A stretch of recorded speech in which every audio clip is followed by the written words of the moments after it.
జూబ్లీహిల్స్ ఉప ఎన్నికల్లో చిత్తుగా ఓడిన రాబోయే మున్సిపల్ ఎన్నికల్లో గెలుస్తామని కేటీఆర్ పగటి కలలు కంటున్నారని ఎద్దవా చేశారు మంత్రి పొంగులేటి శ్రీనివాసరెడ్డి.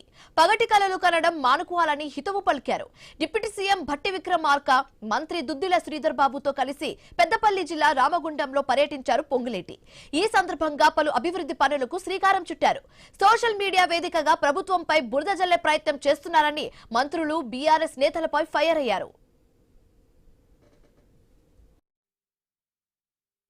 మాజీ మంత్రివర్యులు ఆ ఎన్నికల ప్రచారంలో చెప్తుండేవాడు, ఈ జూబ్లీహిల్స్ ఎన్నికలు మన ప్రభుత్వానికి రెఫరెండం అని.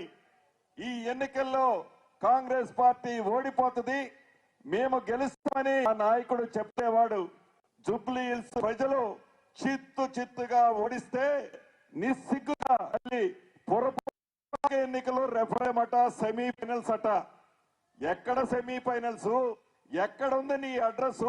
నాలుగోసారి ఈ పురపాలక ఎలక్షన్స్ లో కూడా చిత్తుగా తెలంగాణలోని అర్బన్ ప్రాంతంలో ఉండే కాంగ్రెస్ పార్టీ కుటుంబ సభ్యులు మంచి మెజార్టీతో గెలిపించనున్నారు.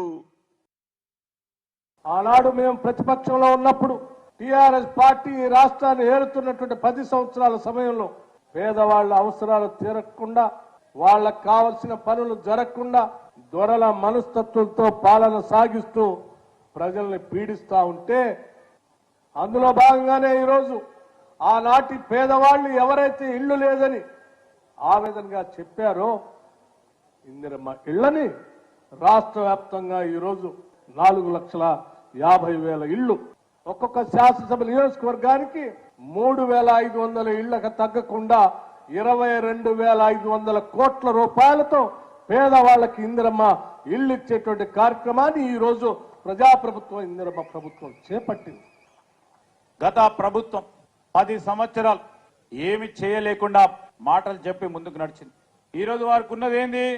సోషల్ మీడియాని ఉపయోగించుకొని చేస్తా ఉన్న అభివృద్ధిని వక్రీకరించి ఇష్టారాజ్యంగా, అడ్డగోలుగా, నీచంగా రాజకీయాలు చెయ్యలేని చేతకాని తనంతో ప్రతిపక్షాలకు సంబంధించి వారు చేస్తా ఉన్న దుష్ప్రచారానికి సంబంధించి ఖచ్చితంగా చెప్తా ఉన్నాం, జవాబు చెప్తాం. అభివృద్ధి పక్షాన జవాబు చెప్తాం, సంక్షేమాన్ని ముందుకు తీసుకెళ్లి జవాబు చెప్తాం. వారందరికీ కూడా మనం చెప్తా ఉన్నాం.